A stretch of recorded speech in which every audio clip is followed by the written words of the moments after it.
Rosario's tips for commuting by bus. Okay, well, first of all, it's not simple, okay?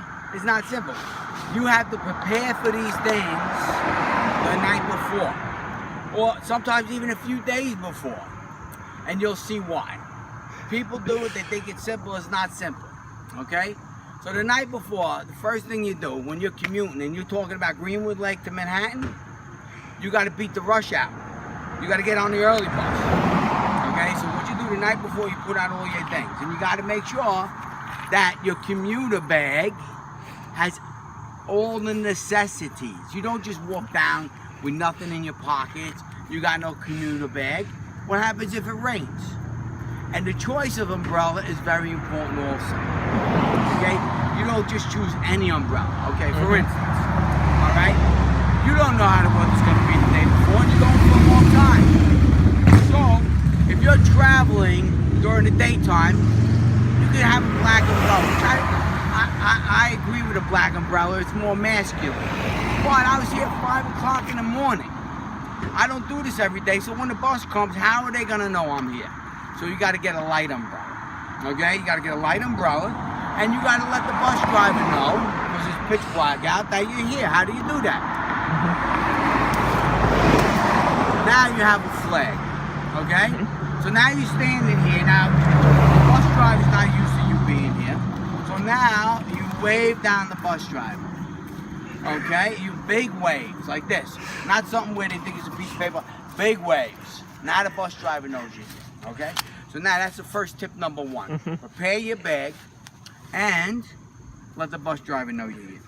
Now the other thing, when you come down, you gotta observe the area. Yeah, perfect example.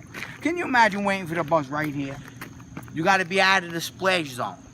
The bus is as big as a whale. Shamu the whale, they got the splash zone? Well, bus stops have splash zones. Can you imagine being here?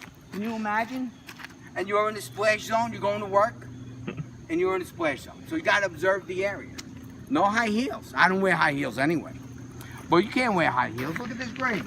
You come in, you get stuck. All right, so it's a very challenging, and it's very difficult. Now the other thing, the next thing is exact fare.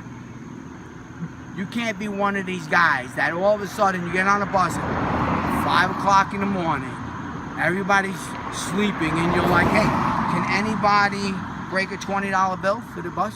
No. That's wrong. You either have to have one of these. This is where you prepare for before. You go to the bus stop ahead of time and you buy a ticket. There's no ticket machine here. You get a ticket in Manhattan and you have it for the bus.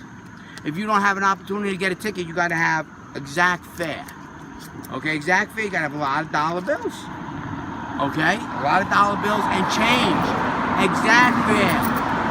Okay, and then when you get on the bus, you got to say good morning to the driver.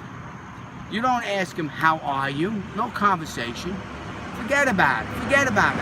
You just say, good morning, how are you? Because they have your life in their hands. And then you get on the bus very politely and you sit down. Okay? Quietly. And the last thing, it's a long ride, right? So you don't want to be drinking a lot of coffee and water and stuff. So, you just leave the house, high and dry, and don't forget your bottle of water. The last thing, it's a jungle out there. Don't let anybody cut in front of you. All right, you keep your place in line. Don't give up your place for nothing. Are you kidding me? Are you kidding me? What's this guy doing? Don't forget about it. Those are your tips. Enjoy your ride.